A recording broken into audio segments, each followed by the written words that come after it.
Thank you for the invite for talking about some of our recent results. I say our recent results. Well, results were acquired here at Manchester with thanks to Ben. Aaron is the PhD student. Robert is the supervisor, and obviously Wendy's back into this as well. And then we have some the people at AWE Stewart, so one of the PhD students is involved in this work. Philip and Matthew Hinkson are the Aaron's PhD industrial supervisors at the AWE.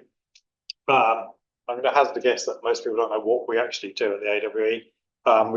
It is AWE Nuclear Security Technologies. We have gone for a significant rebranding exercise in May this year. So we actually build and maintain the UK's nuclear deterrent and also decommission it. Another part that we also do is we undertake the UK's nuclear security. So we don't really talk about it much. With the rebranding this year, we are given access, or have been allowed to talk a little bit more about what we actually do. If you consider the Novichok incident in Salisbury in 2018, that was a chemical incident, and that was and all the forensic help and work on that was done by DSTL at Portsmouth Down, which is just up the road from Salisbury. When it comes to the nuclear side, that's the AWE's business. Okay. And at the AWE, we do a lot of material science, and we have a physics area and a significant sized engineering division, and we undertake characterisation and understanding materials in normal and to a very extreme environments. We have significant funding to UK universities, and believe it or not, and just in last month, the value was 8.4 million. I think that's just from the materials science area. And that's funding 73 PhD students, 3 postdocs, and 7 staff, believe it or not, which is it's a pretty unique for essentially what is a government lab, an arm's length body similar to the NPL. Okay, so what do we mean by nuclear forensics? If a nuclear material is actually found, and we're looking for signatures of where it's come from, the first question that will be asked is it our material? Because a politician will have to stand up and say if it's our material or not. Okay, so we're looking for signatures that can identify these sort of where the material came from, what its origin. And the way we do that, we have a large array of nuclear forensic libraries where we have characterized as many nuclear materials as possible, using standard techniques such as X-ray diffraction, RAM, or gamma spectroscopy. But as part of that, we also look to apply new, or not new, but also different techniques to the characterization of nuclear materials to see what can they be added to our toolkit. What can we get from them?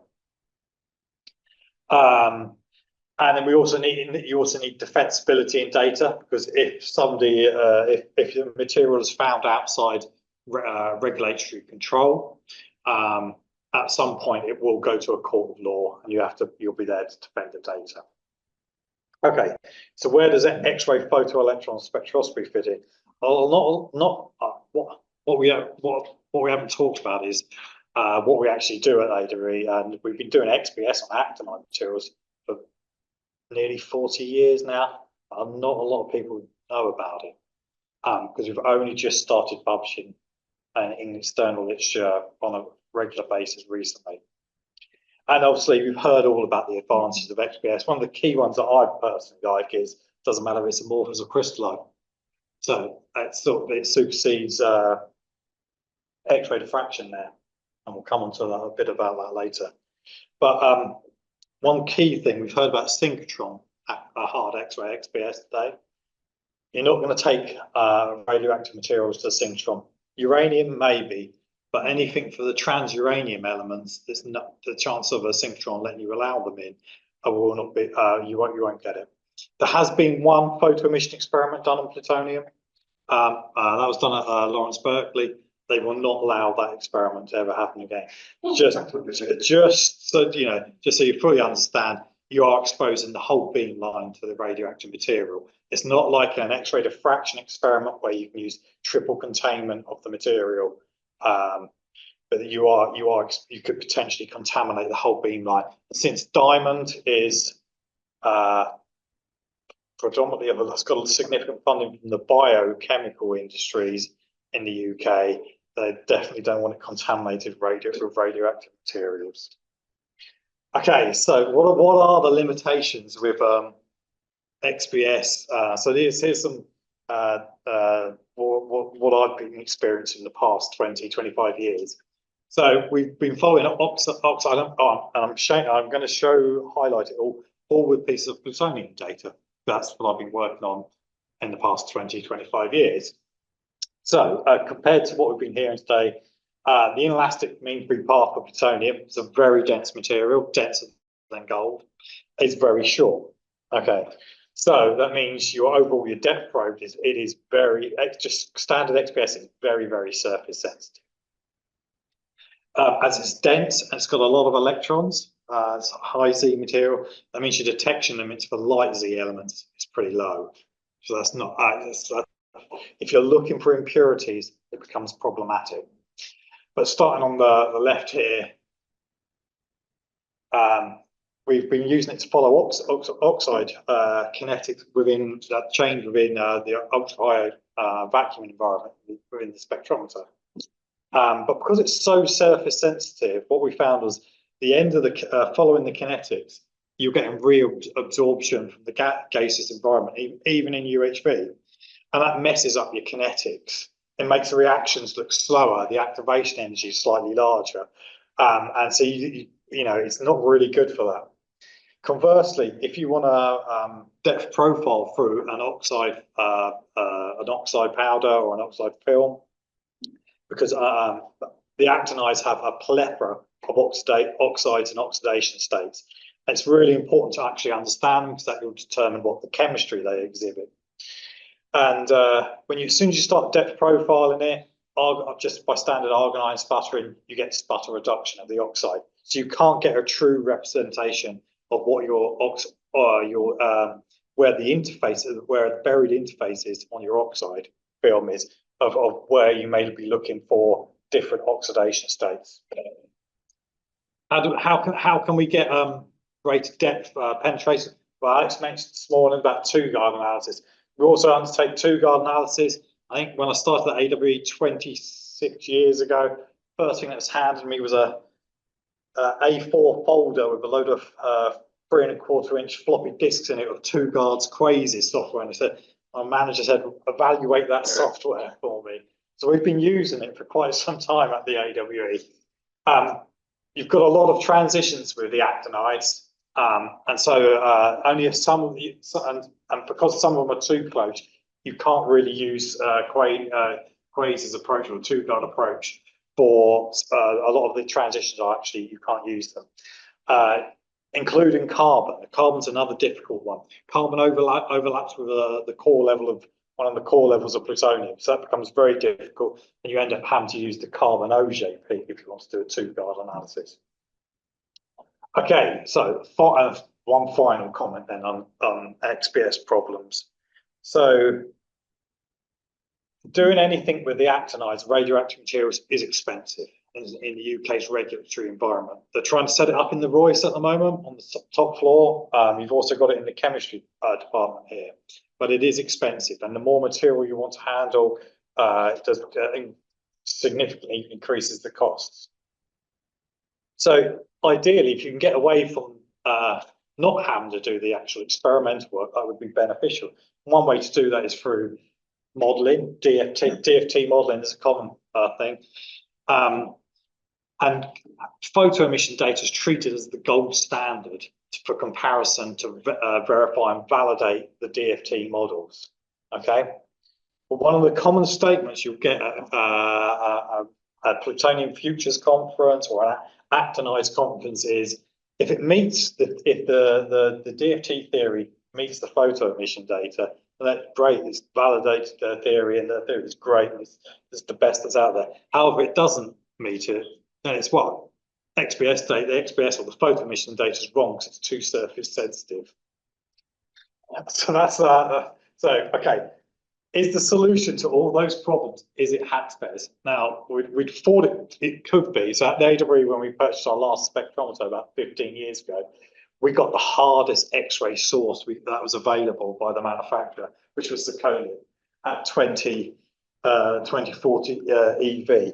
As Alex said, ISO standard, ISO terms and definitions 18115, that's not hard anymore. That's still treated soft. But it was limited by the manufacturers, the range on their electron analyzer at the time. Okay, so ideally, what can you get out of HAXPES? Okay, where are the peaks? Which ones provide useful information? Also, what is the spread? Whereabouts do the X-ray induced Auger peaks come? What's the spread, and what's the spread of them, and what do they look like? Okay, so we're going to highlight that with on uranium dioxide that was acquired, data that was acquired here in June last year. I was fortunate enough to come up for that. Hit the survey spectrum just shown here. We've got 20 core levels. Okay, 20. You can observe 20, measure 20 core levels, but not all of them are suitable for quantification purposes. Down at lower kinetic energy, or the higher binding energy, we have a broad area of humps of the uranium MMM X-ray induced Auger. This is the first time that the MMN X-ray induced Auger peaks have been acquired on an actinide compound.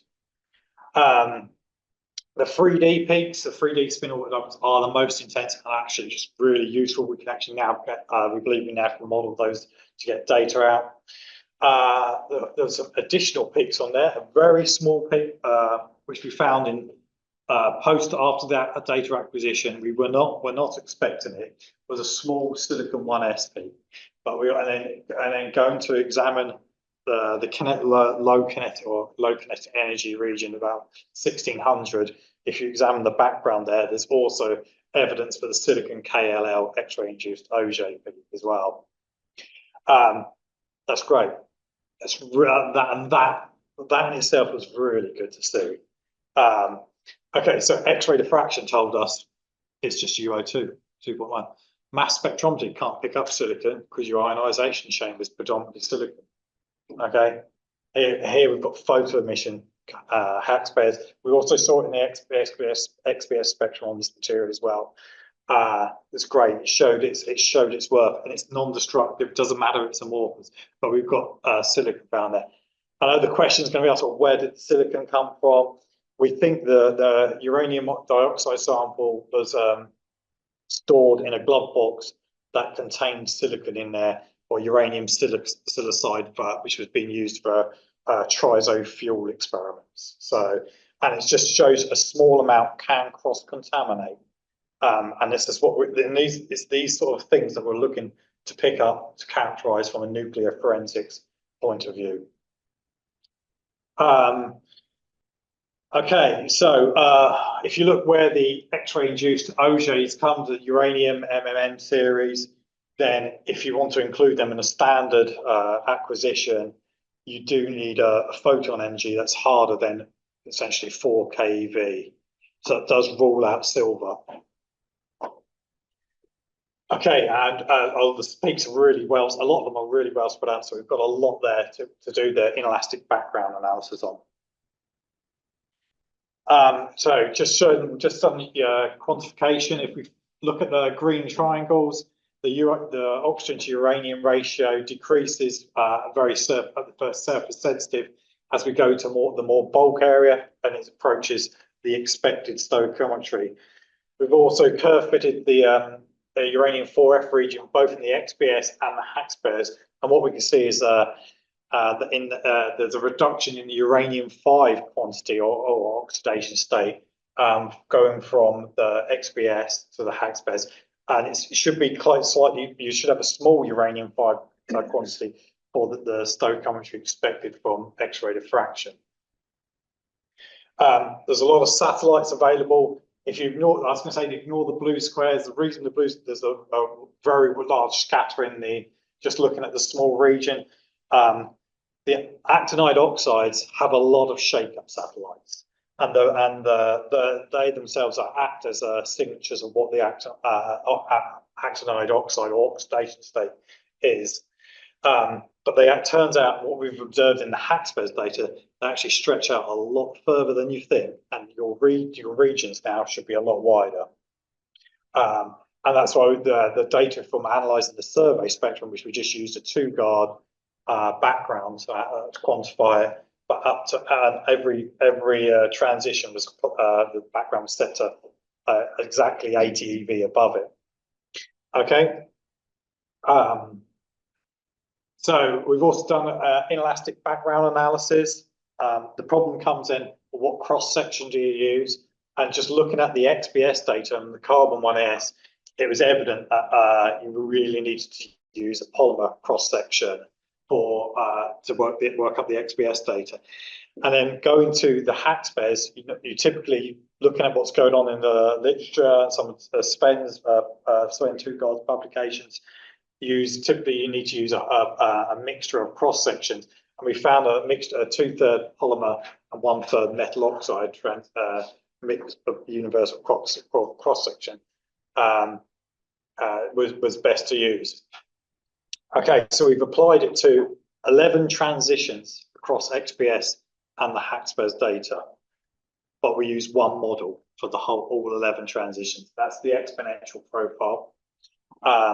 We set the bulk composition to what we expect, and then the surface composition of 1 for carbon or oxygen peaks and 0 for uranium. And because we do have this surface impurity where the material has been transferred in air. Okay. And then the next thing is on the more advanced analysis. How do we get information out of the X-ray induced Auger spectrum? So as you can see at the top is the actually acquired data in blue, and it is essentially just a broad steps and humps. There's no discrete peaks that you can analyze and get a position out. So we've looked at various ways of getting a peak position out. The most common would be as you're doing conventional Auger electron spectroscopy, where you take the first derivative of the spectrum and take the minimum of that peak. However, HAXPES, we've heard about, it takes longer time to acquire good data. What we found is you need to use significant amounts of smoothing to get the peaks to show the minimums. So it's not ideal. So the other way we looked at it is using 2-guard's Quasys software, using exactly the same model and just applying the same background region in 2-guard's Quasys. And that's showing on the bottom in black there. And that does seem to be a very realistic way that we can actually get peak positions out. If you try the same approach in CASA, the 2-guard background in CASA software sits somewhat below the actual spectrum, so you get broad, low-intensity peaks out, and it seems to be much better in the 2-guard Quasys software. So our future avenue, we actually acquired data from, I think the total of 6 samples. So looking at the Auger parameter as a possible signature going forward, or specifically, we just had a publication out in the MRS bulletin showing that you need to use the initial state Auger parameter for chemical signatures of the actinide, because the XPS spectra in actinides is dominated by initial state effects. Okay, so to summarize, I think the key messages, HAXPES combined with XPS is definitely a technique that we want in our nuclear forensics toolbox. And ideally, it should be on the same spectrometer if possible. And there are significant advantages, and that will hopefully have more of this data, require more of this data with Aaron going forward. And we're looking to get some publications out in the literature now. And thank you for your attention.